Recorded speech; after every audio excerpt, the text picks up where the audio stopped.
Hello, and welcome to today's informational webinar about ICA's upcoming Virtual Advocacy Day that's going to be held on Tuesday, April 21st. We are so glad to have you join us to learn how to best prepare for this inspirational and impactful event. We promise to keep today's session to within 1 hour. Your phones will remain muted and you can submit questions via the questions box. We'll try to answer those questions at the end of the presentation. If we don't answer your question or you think of one later, please send it to the ICA Advocacy designated email address that we will provide to you at the end of the session. My name is Lee Lowry, and I serve as ICA's Executive Director. Before I jump in with my slides, I want to introduce you to today's main presenter, Philip Goglis II, who serves as ICA's Washington representative. Phil has worked with nonprofit health organizations for 5 years, expanding research activities and educating policymakers on the issues of the patient community. Phil has expertise in the appropriations process and advancing critical priorities of patient communities through Congress. Prior to joining the Health and Medicine Council, Phil worked for 2 New York House members. Phil graduated from the University of Maryland, College Park, with a BA in Government and Politics and is currently pursuing his master's in Public Administration and Public Policy at American University. I've had the pleasure of knowing Phil since 2017 and have worked closely with him on ICA's advocacy initiatives, including ICA's in-person advocacy day that is typically held each year on Capitol Hill. He is a true professional and does a fantastic job of representing the needs of the IC community. Next slide, please. Before I pass the mic off to Phil, though, I wanted to share a few words about ICA and our history of advocacy efforts. The Interstitial Cystitis Association is the only nonprofit charitable organization dedicated solely to improving the quality of healthcare and lives of people with IC. To fulfill its mission, the ICA pursues 3 core functions: advocacy, research, and education. Our virtual advocacy day really embodies all 3 of these core functions. We will be advocating for more research and public education through awareness. Next slide. Though this year will be our first ever virtual advocacy day, the ICA has been advocating on Capitol Hill on behalf of IC patients for over 35 years. Because of our work, we have secured research funding for IC through 2 primary sources: over $19 million from the Department of Defense and roughly $11 million from the National Institutes of Health. And we have secured over $7 million in education and awareness funding through the Centers for Disease Control. Next slide. Because we are going virtual this year, we have the potential to greatly multiply the ICA's impact on Capitol Hill. To give you an idea, the picture on the left here includes the full number of participants we had last year. That's roughly 25 people covering 8 states. This year, with your involvement, we're looking to increase our participation by hundreds. And so far, we have interest from people covering 31 states. Participation in ICA's Virtual Advocacy Day is very easy. All you need to do is call and/or email your senators and members of the House of Representatives. Be sure to share your personal story of how IC and bladder pain syndrome has affected you. Email us to let us know how it went. Post on social media using hashtag ICA Advocacy Day. You can even tag your congresspeople on Facebook, Twitter, or Instagram, and be sure to thank them when you do it. But don't worry, after we wrap up today's session, we will send out a follow-up email with everything you're going to need to help make this our most successful advocacy effort yet. It's pretty easy. At this time, I'd like to turn our presentation over to Phil to provide background and details on how this is all going to work. Phil? Thank you, Lee, and thank you to everybody for joining us this afternoon to learn more about the priorities of the IC community and how you can participate in our virtual advocacy day on the 21st. First, want to talk about sharing your personal story. The most important thing that anybody who is participating on this webinar can do is to share your story. As Lee mentioned, I'm honored to work here in Washington, D.C. on behalf of the ICA and the IC community. Dale Dirks from the Health and Medicine Council, the president of the Health and Medicine Council, has also worked with the ICA for many, many years, advancing critical priorities. And while Dale and I could visit every single House and Senate office and ask them to support key priorities for the IC community, what really makes a difference to legislators is hearing from their constituents. So all of you today who are joining us and all of you who will be participating really do make a difference. You help your legislators better understand what interstitial cystitis is, how it affects you, and what Congress can do to make your experience with interstitial cystitis better. And you're giving a voice for the overall IC community who may not be able to connect with Congress. Next slide, please. Our agenda today, we're going to do a little schoolhouse rock, review how Congress works. We're going to speak about how to contact your legislators. We'll review some of our key issues and then answer any questions that you may have. Before we get into our agenda fully today, I just want to share with everybody that the ICA is truly nonpartisan. We work with Republicans and Democrats, anybody in Congress who is willing to be a helpful resource to the IC community. We have champions who are Democrats and we have champions who are Republicans. None of what we do is viewed in a partisan lens. So just want to reiterate how we approach our policy priorities and truly working in a bipartisan manner. Next slide, please. So first, we're going to do a quick overview of the three branches of government, and this will help to clear up why we focus so much on our work with Congress. You have the executive branch, which is the administration. They enforce the laws. The judicial branch, which are the courts, interpret the laws, and the legislative branch, Congress, are the ones who create and enact laws and policies. Next slide. Congress has a number of authorities that are critical to the IC community. They have the power of the purse. Each year, through the appropriations process, Congress decides how much federal agencies receive in funding. As Lee mentioned, as a result of ICA's advocacy, continuing to advocate for the inclusion of IC in the Department of Defense Peer Review Medical Research Program, our researchers have been able to successfully compete for over $19 million worth of funding for IC research. Congress also creates different policies, and they have oversight over federal agencies to ensure that those agencies are doing what Congress wants them to do. Next slide, please.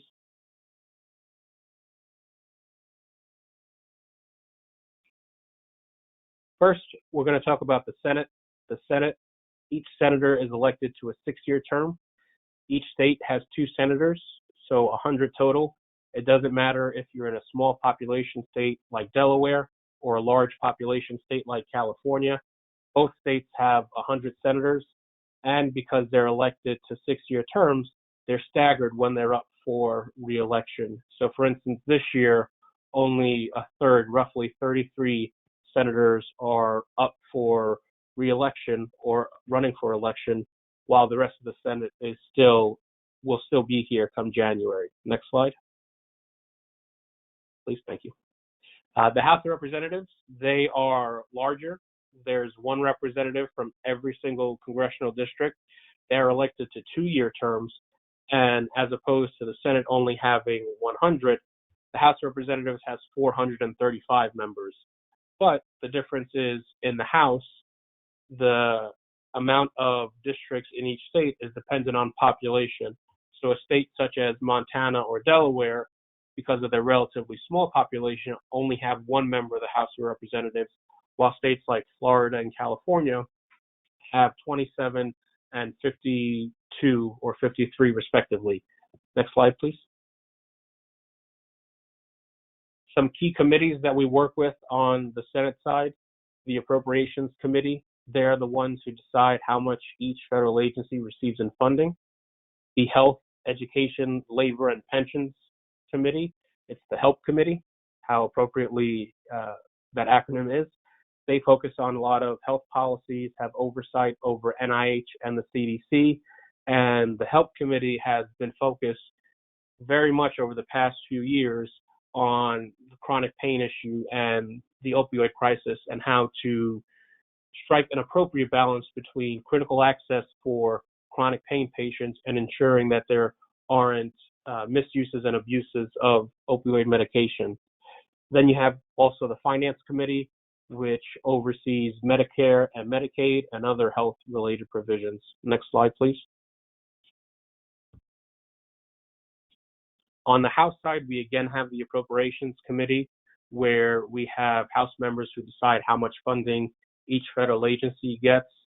Two of ICA's, or I would say three of ICA's biggest champions are key leaders on the House Appropriations Committee. The full committee chairwoman, Nita Lowy from New York, was instrumental in creating the IC Education Awareness Program at CDC. And then the specific subcommittee that oversees CDC and NIH, the chairwoman, Rosa DeLauro, and the ranking member, Tom Cole, are both strong champions of the IC community. And we, again, have a great relationship with both of them in advocating for our priorities. Now, on the House side, we have the Energy and Commerce Committee, which is similar to the Senate Health Committee.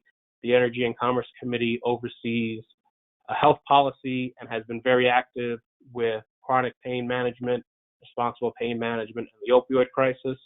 And then we have the Ways and Means Committee, which is similar to the Finance Committee that oversees Medicare, Medicaid, and other health policies as well. Next slide, please. Some key federal healthcare agencies that we work with, primarily the National Institutes of Health. They are the foremost experts on research in this country. We are very active with a number of different NIH institutes that focus specifically on IC research. We're very active with the Food and Drug Administration, which has oversight of the approval of new therapies. The Centers for Medicare and Medicaid Services, which creates insurance guidelines, and the Centers for Disease Control and Prevention, where the IC Education and Awareness Program is located. Next slide, please. Why we ask everybody to participate in Hill Day and why it's important for all of you from across the country to participate is because a critical mass of support is really what makes a difference. We, again, could have Dale and myself who go into every congressional office and ask them for support of key issues. And, you know, despite the fact that we know them and they know us, and I am a little biased in saying Dale and I are very nice guys, the offices won't automatically do it because we ask them to do it. It's because we have a nationwide effort of people from different parts of the country who are asking their senators and their House members to support these key priorities, which increases the amount of support we have in Congress, which leads to our priorities being enacted, making sure that IC is on the PRMRP list, making sure that our education and awareness program is sufficiently funded, making sure that research continues to grow at NIH. Next slide, please. Now, I know a lot of folks may have different questions about how, if you have never engaged with your congressional office before, what it entails, what should you do.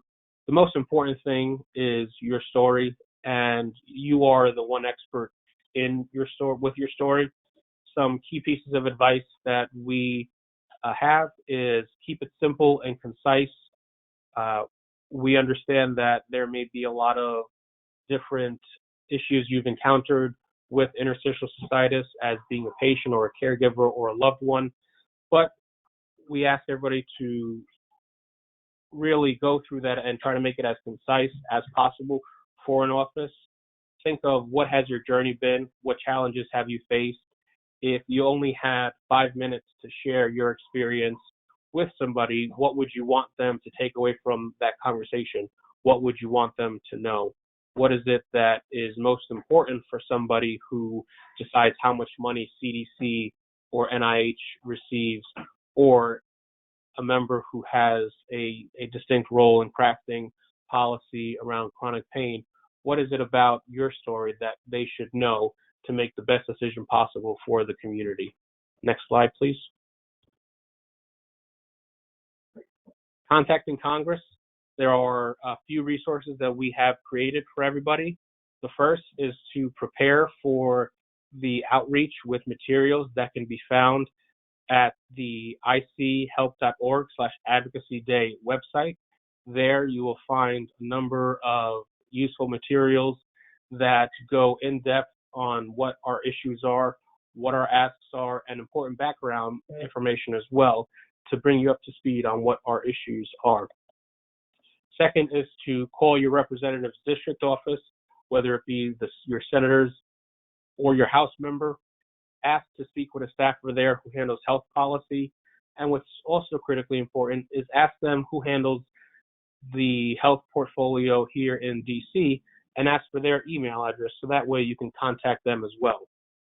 Follow up with the staffer that you spoke with via email and continue to stay in touch with them throughout the year, sending them updates on interstitial cystitis so that way we can develop new champions in Congress for the IC community.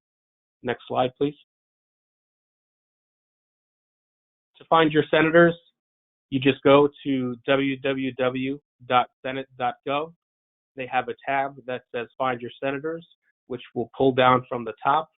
You will have to put in the state where you live, and it will bring you to the senator's website where you'll be able to find contact information, online contact forms, phone numbers and locations for offices, and any other information about your senator that you may need.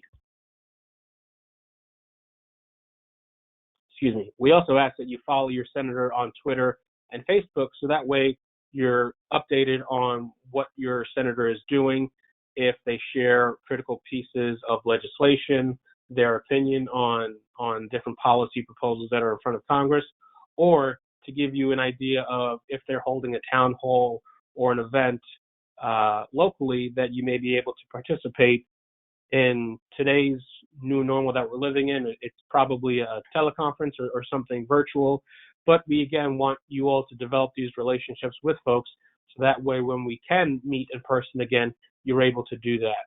Next slide, please.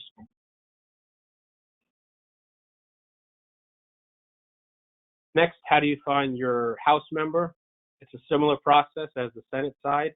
Go to www.house.gov. You go to Find Your Representative, and you put in your zip code.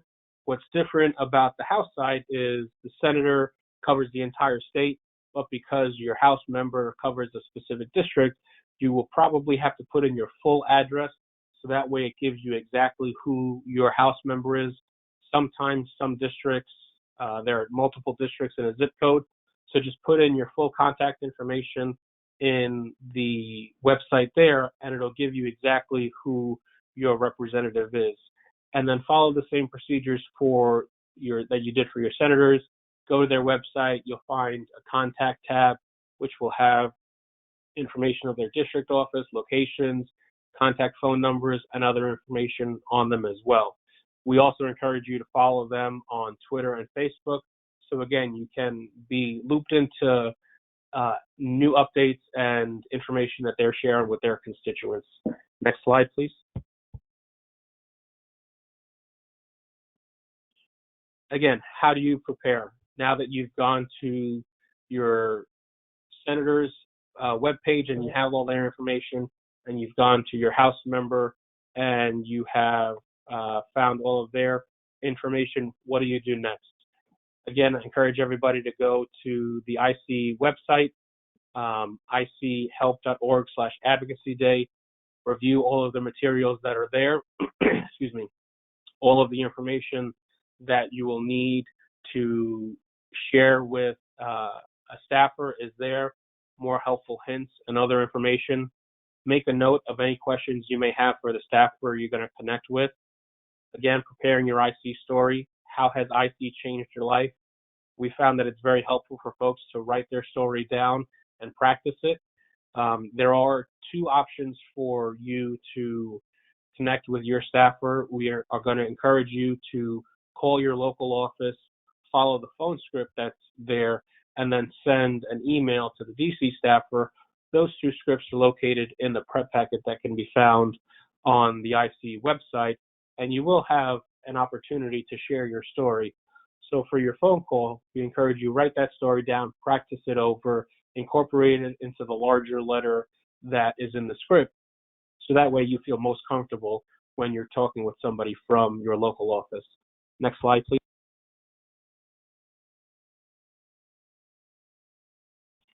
As I mentioned, there will be an email and phone script. It can be found on pages 5 and 6 of the materials. We encourage you to familiarize yourself with those scripts and the issue briefs that are part of the larger packet to give you the best understanding possible about the issues that we are talking about. Next slide, please. Following your contact with Congress, there are some important follow-up steps. We ask everybody to send your feedback to ICA so that way we know who to follow up with any questions or specific issues that they may have discussed with you. We ask that you let us know, how did the conversation go? If you were able to speak with somebody, were they receptive? What feedback did they give to you? Did they say anything about the senator or the House member that is relevant? Did they ask you any questions that you may not have known? That's okay if you don't know the answer to all the questions. You know, that's why we're here. That's why we ask for the feedback. Did they mention anything that you think is important for us to follow up with? Let us know who you spoke with. Who did you send an email to? Did the person you emailed, did they send you a reply? What did that reply say? All this is very helpful for us here in Washington to follow up with these offices to make sure that they continue to support the IC community, answer any questions that they may have, and to truly develop them into a champion for the community. The email address where you can send that to is advocacy@ichelp.org. Next slide, please.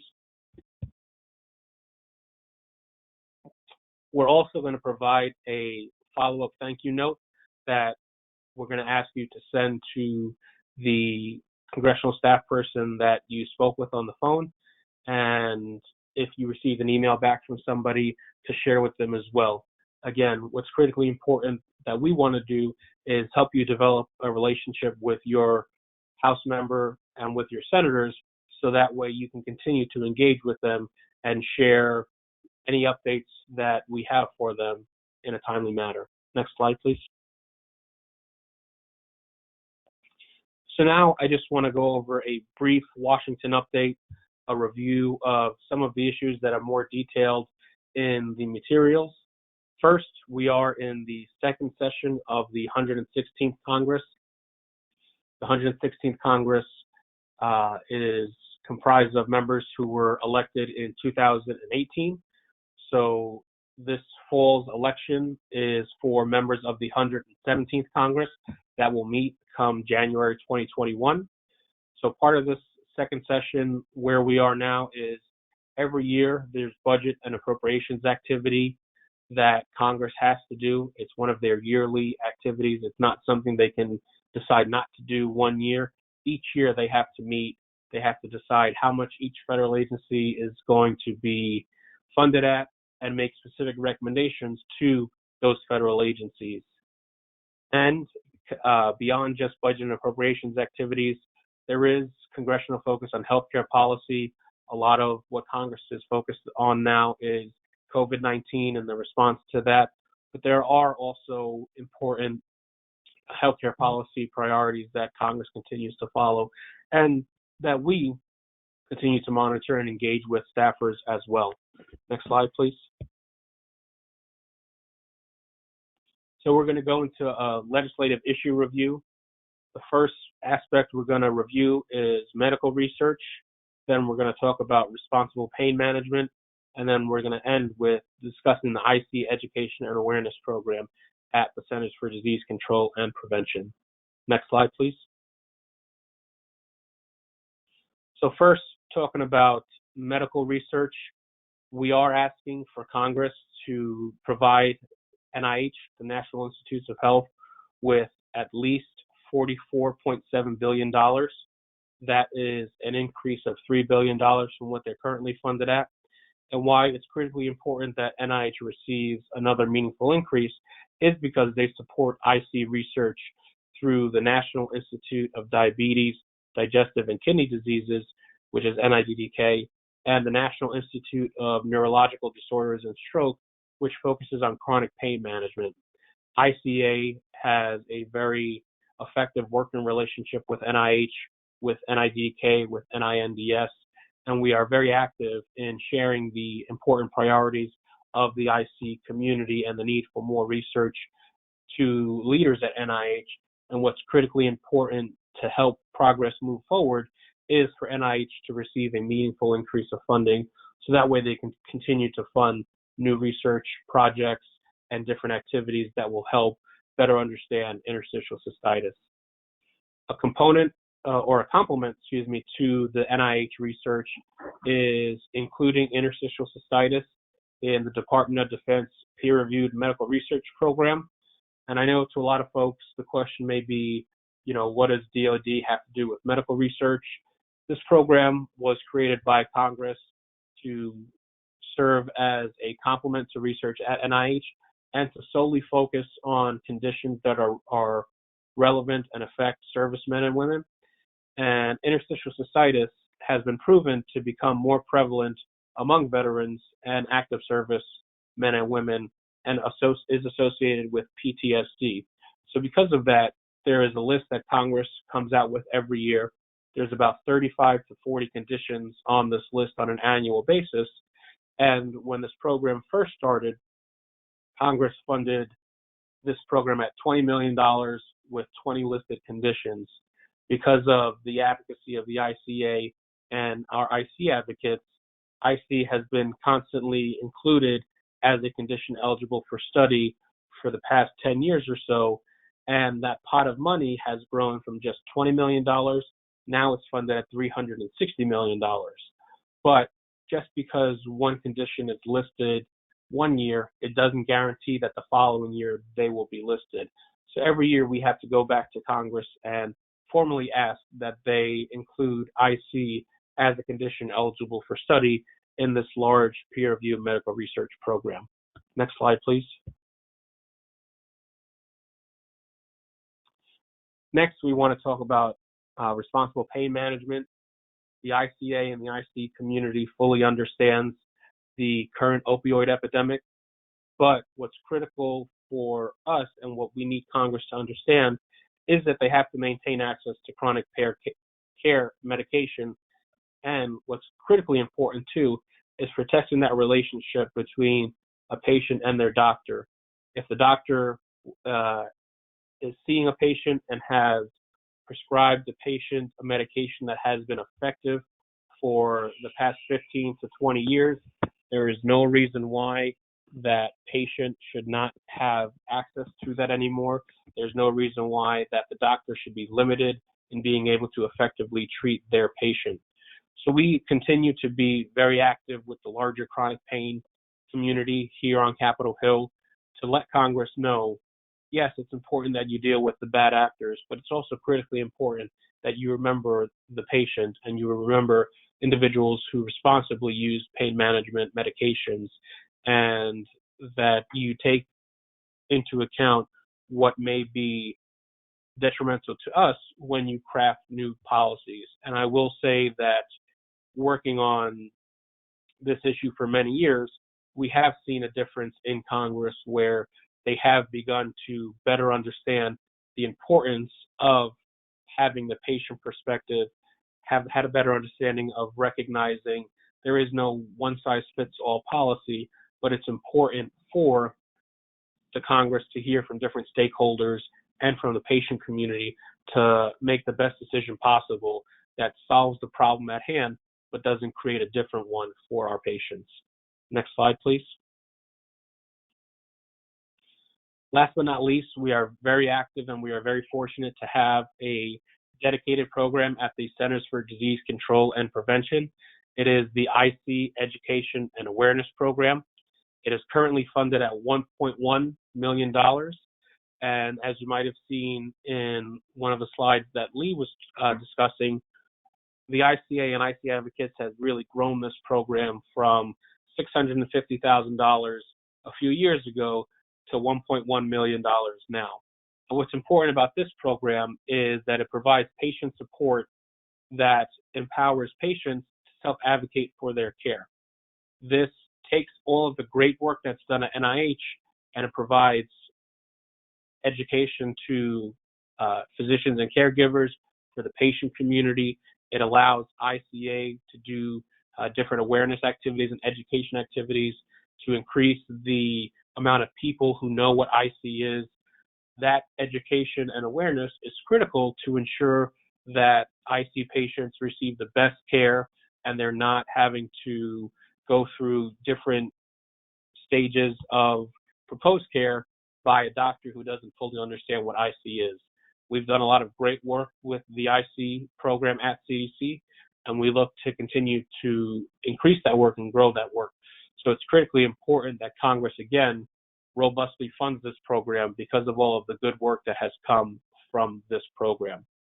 And with that, Lee, I'm going to turn the mic right back over to you. Great. Thank you so much, Phil. And I have to just pause here for a second to just let everybody know that Phil and his colleague Dale have been over at the Health and Medicine Council, have been wonderful partners to ICA for a while now, and we really appreciate the hard work that they put in and day out on behalf of IC patients and our overall community, and they've done a great job. So thank you very much. I want to just, I know that there was a lot presented today, but I want to reiterate to you that this is an easy thing that you can do, and it can be very impactful and very inspirational. It is not hard. And I know it might seem a little bit overwhelming, but just want to assure you that your friends at ICA have put together a nice page on our website that really provides all of the resources that you need. I know Phil talked about a packet, but we actually have broken it all down into links. So it's very easy to find, the different resources on how to contact your senators, how to contact your members of House of Representatives. There's a link to a phone script and to an email script. We also have social media samples, things that you can copy and paste and put onto your social media. We've created a Facebook frame. After you've done this, you can say, "Hey, I advocated for IC today," and we've got all these funding priorities that Phil just went through that you want to ask your congressman for. And even, the page is evolving. So even after today, we'll have a recording of this session up on a link to the recording of today's session. We'll have a link to these slides in case you want to go back to these slides. So we encourage you to go back to www.ichealth.org/advocacy day for all of these resources. But if you don't want to remember that webpage, don't worry. We're going to send you an email as a follow-up with a link to everything that you need as well. So stand by for that information. And with that, I think that we've entered into our questions phase of the presentation. Nikki, can you forward the slide deck one more? Great. And Nikki Mihal. I'm sure many of you are familiar with Nikki, who has been with the ICA for over 20 years now. She is the Senior Manager of Communications, and we are tapping her to help us field any questions that we have. So Nikki, have we received any questions? And you may be muted because I don't hear you. I think you need to unmute yet. Can you hear me now? I can hear you. Okay. We received one, but I think Phil has already answered it. It was just asking what, sorry, the specific call to action, which I think Phil has already shared. Great. And we'll provide those on links because it was a lot to take in, and we know you'll want to have access to those priorities, those funding priorities when you're contacting your congressman. So, and I just see I have another question. I'm okay, sorry, great. Go ahead. Nope, go ahead. Okay, somebody's asking, should we focus on one of the funding sources or just the one that represents our personal story? So thank you for that question. When you go on the IC website and you see the link to all the materials, we have included all of the asks already there. The one part that we ask you to personally fill out is the part where we ask you to share your story. So all of the asks for all of our priorities are already scripted out for you, so you don't have to worry about that. The most important thing that you can do, and what we are very thankful for you to be willing to do, is to share your story in that, and it will be part of the larger letter that would go to a staffer, but we already list out all of our priorities and all of the information in there. The background issue briefs that you'll see there as well, that's more for you to feel more comfortable with the asks that are in the email or in the phone script that you would be sharing with an office, and for you to get a better understanding of why we are advocating for these specific priorities. But the one thing you just have to worry about is including your story and your experience in that little part of the script. Thanks, Phil. And I would just add there, I just want to make sure, so we really would like for you to advocate for all of the priorities that are going to be already scripted out for you. And we just hope that you can customize it a little bit by adding your story, but we would like you to ask for everything that is on our legislative platform. Are there any other questions, Nikki? I am scrolling through.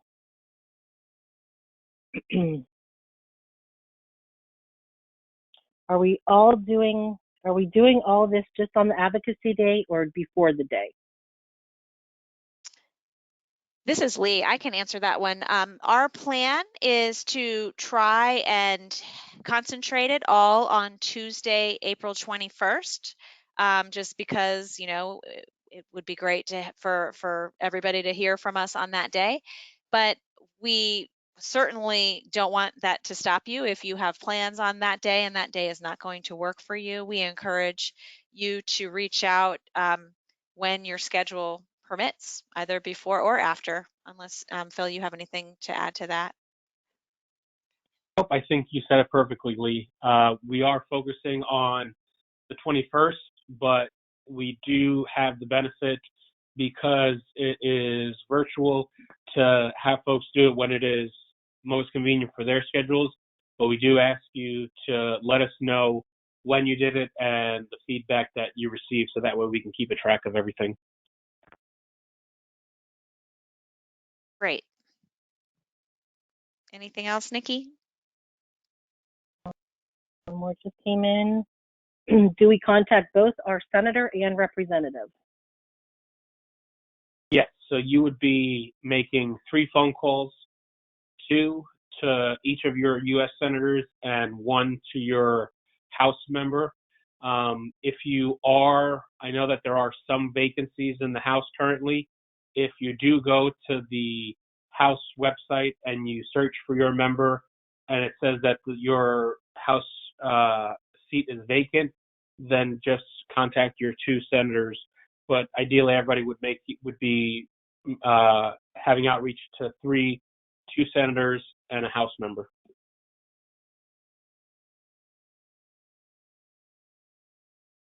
Okay, that's all that I see that is directed towards this webinar. Okay, great. So on the screen right now, we have gone ahead and put the email address of advocacy@ichelp.org. It's a special email address that we created specifically for our virtual advocacy day. So if you feel like you have questions that you still have to ask and you need answers to, please go ahead and use that email address and we'll be sure to follow up with you. If there were questions that came in today that were not about this specific virtual advocacy day, but are more of a health and medicine specific question related to you specifically, or about IC that's separate from advocacy day, please go ahead and send those to us at the regular IC Help email address. And Nikki, do you have that at your, what is that, the general email address? It is icamail@ichelp.org. Okay, great. Thank you. So I think that we have covered everybody's questions today, and I want to again thank you, Phil, and your colleague Dale, for all of your hard work. And I want to thank all of you for joining us today, for volunteering to help us on this very inspirational and very impactful event. And we look forward to your participation, and look for an email from us with all of these materials, and let us know if you have any questions. And we can't thank you enough for your support. Have a great day. Thank you, everybody. Bye-bye.